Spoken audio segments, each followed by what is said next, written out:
देना चाहते हैं तो चैनल को आप लोग सब्सक्राइब कर लीजिए, क्योंकि चैनल के माध्यम से आपका 100% यानी तैयारी किया जाएगा। ठीक है, चलिए तो बिल्कुल तैयार हो जाइए। और हम लोग जो इसके साथ साथ जो है सब्जेक्टिव प्रश्न को भी करेंगे। देखिए काफी बच्चे बोल रहे थे कि सर सब्जेक्टिव का भी करवा दीजिए, तो हम लोग जो है पहले सब्जेक्टिव को ही देखेंगे, उसके बाद ऑब्जेक्टिव प्रश्नों को इसका सॉल्व करते हैं। तो तैयार है ना सब बच्चे? तो प्लीज आप लोग बिल्कुल लास्ट तक बने रहेंगे और साथ में अपने दोस्तों को शेयर कर देंगे। तो पहले हम लोग चलिए सब्जेक्टिव क्वेश्चन को ही इसका सॉल्व करते हैं। ठीक पा रहे आप लोग, ये सब्जेक्टिव का प्रश्न पत्र जो है लेकर के आ गए हैं। ठीक है, जैसे देख पा रहे ये सारा जो आपका सब्जेक्टिव प्रश्न है। ओके, तो हम लोग पहला क्वेश्चन इसमें क्या दिया हुआ है देख पा रहे आप लोग। पहला क्वेश्चन देखते होंगे कि जनसंख्या वृद्धि से आप क्या समझते हैं। ठीक है, ये आपका पहला क्वेश्चन है लघु उत्तरीय में। उसका दूसरा क्वेश्चन क्या है, आर्थिक भूगोल की दो उपशाखाओं के नाम बताइए। देखिए क्वेश्चन नोट कर लीजिए और आप लोग जो है बुक से देख लीजिए या गूगल कर लीजिए। ठीक है, क्योंकि अभी आपको हम बताएंगे बहुत समय लग जाएगा, इसलिए आप क्वेश्चन को सिर्फ आपको हम प्रोवाइड करना था। संभावत की धारणा का अर्थ क्या बताइए, ये भी आपका सवाल है। बिहार की दो शहर का नाम, ये तो बहुत आसान है, ये तो आप जानते हैं। अपरवास से आप क्या समझती हैं, ये भी तो आप लोगों को कई बार क्लास में हम बता रखे हैं। ठीक है, तो इस सब का तो आप लोगों को दिक्कत ही नहीं होना चाहिए। ठीक है, उसके बाद आप देख पा रहे हैं क्या छठा नंबर, एक ग्रामीण क्षेत्र से दूसरे ग्रामीण क्षेत्र में होने वाली प्रवास के दो कारण बताइए। प्रवास की आकर्षित करने वाले दो कारण बताइए। तो बहुत सभी बहुत इजी क्वेश्चन है पूछा है। जनसंख्या वितरण को प्रभावित करने वाले दो भौतिक कारण क्या क्या है, ये तो बहुत आसान है। व्यवसायिक संरचना से आप क्या समझते हैं। भारत में स्थिति किन्हीं दो महानगरों के नाम बताएं। ठीक है, स्थित नहीं किन्हीं किन्हीं दो महानगरों के नाम बताएं। ठीक है, तो यार जानते हैं महानगर तो कौन बराबर है, ये तो आप लोग जानते होंगे। चलिए तो क्वेश्चन देखेंगे आपके स्क्रीन पे, आप 11 नंबर क्वेश्चन। ठीक है, निश्चयवाद की धारणा की व्याख्या करें, प्रवास के कारणों का उल्लेख करें। ठीक है, उसके बाद आगे देखिएगा आपके, यानी भारत में जनसंख्या वितरण के प्रमुख प्रारूप की व्याख्या करें। ठीक है, उसके बाद आपको हम बता दें भारत में जनसंख्या वितरण के प्रतिरूप का व्याख्या करें। ठीक है, उसके बाद आगे देखिएगा शहर से शहर प्रवास करने का कारण तथा परिणामों का व्याख्या करें।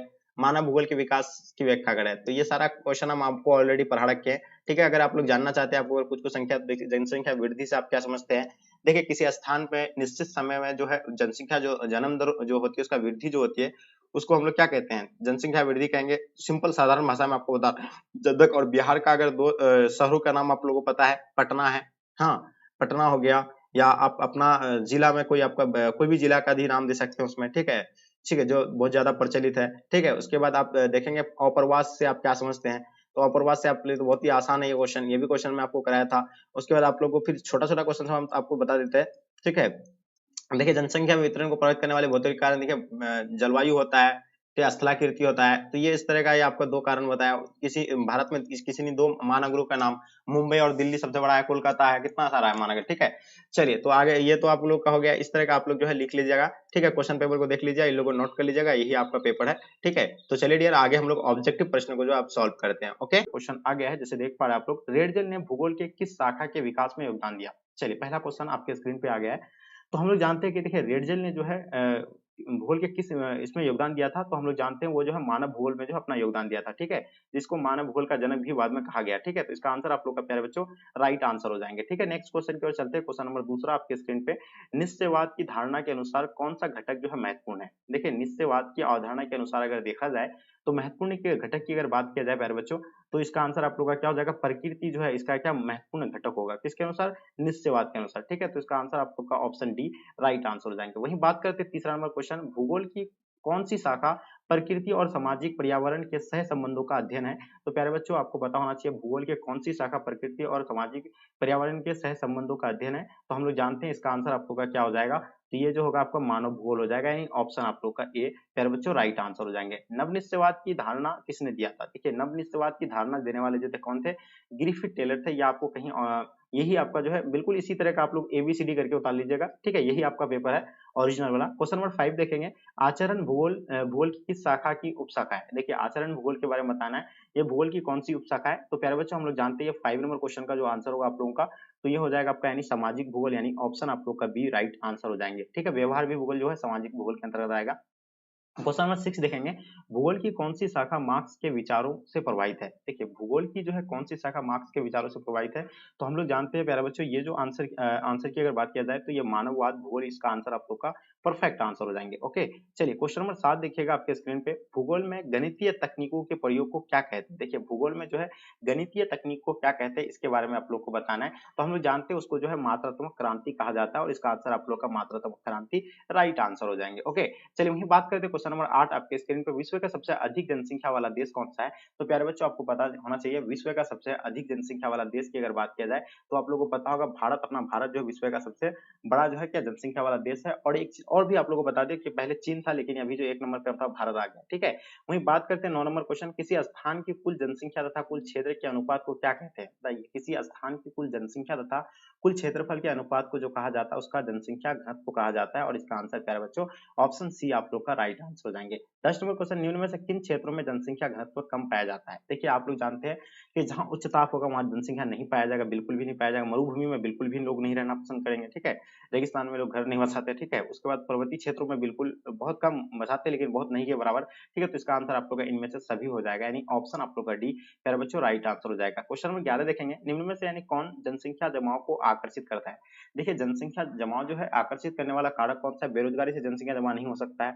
ठीक है, रोजगार का जहां अगर ऑप्शन होगा तो ऑब्वियसली वहां जनसंख्या क्या होगा? जमाव होगा। तो इसका आंसर आप लोग का ऑप्शन बी राइट आंसर हो जाएंगे। 12 नंबर क्वेश्चन देखेंगे, किसी स्थान में एक विशेष समय अंतराल में कुल पैदा हुए बच्चों की संख्या को क्या कहते हैं? देखिए किसी स्थान में एक विशेष जो समय अंतराल में जो पैदा होने वाले बच्चों को ही जो है जन्म दर कहा जाता है। ठीक है, तो ये आंसर आप लोग का जो है बी प्यारे बच्चों राइट आंसर हो जाएंगे। ठीक है, नोट करते चलेंगे एक एक चीजों को आप लोग को। ठीक है, बिल्कुल एकदम यही आपका पेपर है। ठीक है, एकदम अच्छे से आप लोग एबीसीडी करके भी उतार लेंगे तो कोई दिक्कत नहीं है।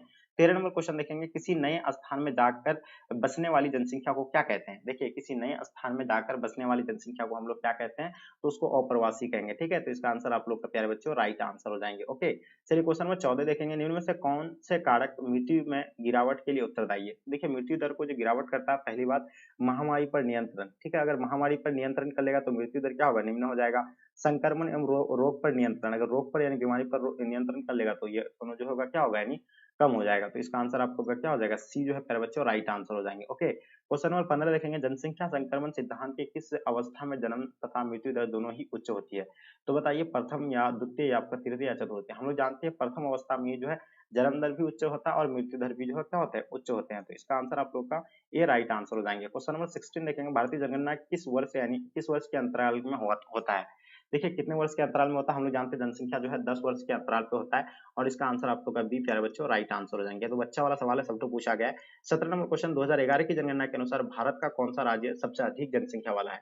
तो हम लोग जानते हैं जनसंख्या वाला अधिक जो राज्य है कौन सा है? उत्तर प्रदेश जो है सबसे ज्यादा जनसंख्या वाला राज्य है। ओके, ऑप्शन डी आप लोग का राइट आंसर हो जाएंगे। वहीं अगर बात करें हम लोग अगर कम जनसंख्या की, तो सिक्किम आप लोगों को तो पता ही है। और ठीक है, जन क्षेत्रफल की दृष्टि तो आप लोग बताइए। क्वेश्चन नंबर 18 देखेंगे, निम्न में से किस क्षेत्र में जनसंख्या घनत्व ज्यादा है? ठीक है, चलिए आपको क्या ही बताना, और यही तो पेपर है ही है, तो आप लोगों को क्या ही ज्यादा डिटेल्स बताएंगे। सिर्फ आप लोग बस नोट कर लीजिए, निम्न में से किस क्षेत्र में जनसंख्या घनत्व ज्यादा है? तो आपको याद रखिएगा पर्वतीय क्षेत्र में बिल्कुल नहीं, मरुस्थलीय क्षेत्र में बिल्कुल नहीं, दलदल क्षेत्र में भी नहीं होगा, डेल्टा वाला क्षेत्र में, यानी ऑप्शन आप लोग का भी राइट आंसर हो जाएंगे। निम्न में से कौन सा शहर महाराष्ट्र की राजधानी है? तो देखिए महाराष्ट्र की राजधानी हम लोग जानते हैं मुंबई जो है महाराष्ट्र की राजधानी है। ठीक है, तो इसका आंसर आप लोग का सी प्यारे बच्चों राइट आंसर हो जाएंगे। ओके, चलिए क्वेश्चन देखेंगे आपके स्क्रीन पे, 20 नंबर सवाल जो आपके समक्ष आपके स्क्रीन पे आ गया। बताइए 2011 की जनगणना के अनुसार भारत का जो है जनसंख्या जो है घनत्व कितना है? तो हम लोग जानते हैं 382 व्यक्ति प्रति वर्ग किलोमीटर में निवास करता है। तो इसका आंसर आपको 382 व्यक्ति प्रति किलोमीटर यानी राइट आंसर होगा। 21 नंबर क्वेश्चन देखेंगे, निम्न में से कौन सा जनसंख्या वृद्धि का एक घटक है? तो हम लोग याद करते हैं जनसंख्या वृद्धि के अगर घटक की बात किया जाए तो जन्म दर भी होगा, मृत्यु दर भी होंगे, प्रवास भी होंगे, इनमें से सभी। तो प्यारे बच्चों इसका आंसर आप लोग का ऑप्शन डी राइट आंसर हो जाएंगे। वहीं बात करते हैं 22 नंबर क्वेश्चन, निम्न में से किस अवधि में भारत में जन्म तथा मृत्यु दर दोनों अधिक है? तो याद रखिएगा ये 1951 से लेकर 21 का 81 का अवधि जो है सबसे ज्यादा माना जाता है। ठीक है, इसका आंसर आप लोग का सी राइट आंसर हो जाएंगे। देखिए सब जो 1981 में ही माना जाता है, लेकिन यहाँ आपका दिया हुआ 51 से तो मानना ही पड़ेगा।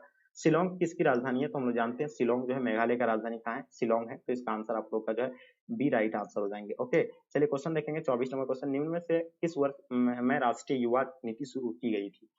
देखिए राष्ट्रीय युवा नीति जो शुरू किया गया था ये कब किया गया था? 24 नंबर क्वेश्चन का आपको आंसर बताना है। तो हम लोग जानते हैं 24 नंबर का आंसर आप लोग का क्या हो जाएगा, ये कमेंट करके आप लोग जरूर बताइए। क्वेश्चन देखेंगे 25 नंबर क्वेश्चन, निम्न में से कौन जनसंख्या संगठक के घटक है? तो याद रखिएगा कौन सा घटक है? 25 नंबर क्वेश्चन काफी इंपॉर्टेंट है, तो याद रखिएगा ये लिंग अनुपात भी होगा, उसका साक्षरता दर, शिक्षा, ये सभी हो जाएगा। तो इनमें से आंसर आप लोग का डी राइट आंसर हो जाएंगे। बेंगलुरु मैसूर औद्योगिक क्षेत्र किस राज्य में स्थित है? तो देखिए बेंगलुरु मैसूर औद्योगिक क्षेत्र जो होगा आपका यानी कर्नाटक में होगा, तो ऑप्शन आप लोग का बी राइट आंसर हो जाएंगे। 27 नंबर क्वेश्चन, भारत में सबसे बड़ा धार्मिक अल्पसंख्यक समुदाय कौन सा है? तो देखिए भारत में सबसे बड़ा धार्मिक अल्पसंख्यक समुदाय की अगर बात किया जाए तो यह हो जाएगा मुस्लिम, जो होगा इसका आंसर आप लोग का डी राइट आंसर हो जाएंगे। ओके, चलिए आगे देखेंगे। अब हम लोग क्वेश्चन नंबर 28 देखेंगे, आपके स्क्रीन पे आ गया है। क्या कहलाता है कि मुख्य श्रमिकों की न्यूनतम वर्ष में कितने दिन रोजगार मिलना चाहिए? देखिए मुख्य श्रमिकों को जो रोजगार जो मिलता है 183 दिन का मुख्य मिलता है, कितना? 183 यानी 6 महीने का, ठीक है। उसके बाद हम लोग देखते हैं क्वेश्चन नंबर आपके स्क्रीन पे 29 नंबर क्वेश्चन आपके समक्ष में आ गया, ठीक है। उसके बाद हम लोग देखते हैं 29 नंबर में, शादी के बाद महिलाओं का एक गांव से दूसरे गांव में होने वाली प्रवास को किस प्रकार का प्रवास कहा जाता है?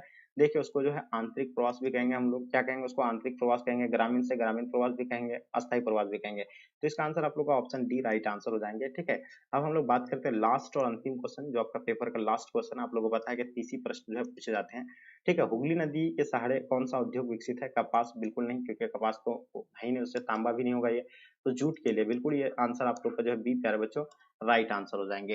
तो डियर ये जो था आपका यानी ओरिजिनल पेपर था, जो आपको हम अभी सॉल्व करवा दिए हैं। तो प्लीज आप लोग अपने अपने फ्रेंड्स के ग्रुप वगैरह जहां भी है, हर जगह आप लोग शेयर करें, ताकि आपके दोस्त लोग को भी जो है ये हेल्प होंगे, क्योंकि यही आपका पेपर है ओरिजिनल वाला, ठीक है। अब हम जो है इसका नेक्स्ट वाला क्लास में हम आपको सब्जेक्टिव वाला भी प्रश्न जो है करवा देंगे। इसका सब्जेक्टिव प्रश्न क्या है आपको वो भी करवा देंगे, ठीक है। तो ये था आपका यानी ऑब्जेक्टिव वाला जो हम क्लियर करवा दिए। तो प्लीज आप लोग जो है एक एक चीज करके एबीसीडी करके जो इसको नोट कर लीजिएगा। एक नंबर देकर के एक आंसर है बी, मतलब एक का बी है तो एक का बी उतार लीजिएगा, दो का डी है तो दो का डी उतार लीजिएगा, यानी इस तरह उतार करके पेपर में लेके जाइए, एकदम बिल्कुल छाप दीजिए। यही आपका हूबहू पेपर है, बस आपको निश्चिंत रहना है। तो मेरे डियर बस आपसे मेरी थोड़ी छोटी सी रिक्वेस्ट है कि प्लीज आप लोग अपने अपने फ्रेंड्स के ग्रुप वगैरह जहां भी है, हर जगह शेयर कर दे, ताकि आपके दोस्त लोग जो है क्लास में जुड़ पाएंगे। तो डियर उम्मीद करता हूँ कि ये क्लास आप लोगों को पसंद आया है। तो और देखिए, और एक चीज आप लोगों को बता दें कि देखिए, अगर आप लोग कोई भी सब्जेक्ट के बाद अगर आपका हिंदी या कोई भी सब्जेक्ट होता है, तो आप हमें इस नंबर पे एक बार नोट भेजेंगे 9162055090। अच्छे से आप लोग फोटो खींच करके भेजिएगा इस नंबर पे, ठीक है, पीडीएफ बना के, ताकि उसका आंसर आप लोग को जो है दिया जाए, ठीक है। तो चलिए फिर नंबर तो आप लोग नोट कर लीजिएगा एक बार थोड़ा सा। हाँ, नोट नोट कर लेंगे नंबर को। ओके, चलिए ये था नंबर, ये नंबर को नोट कर लेना है आपको। हाँ, तो डियर यहीं तक चलिए एंड करते हैं। जब तक के लिए जय हिंद जय भारत।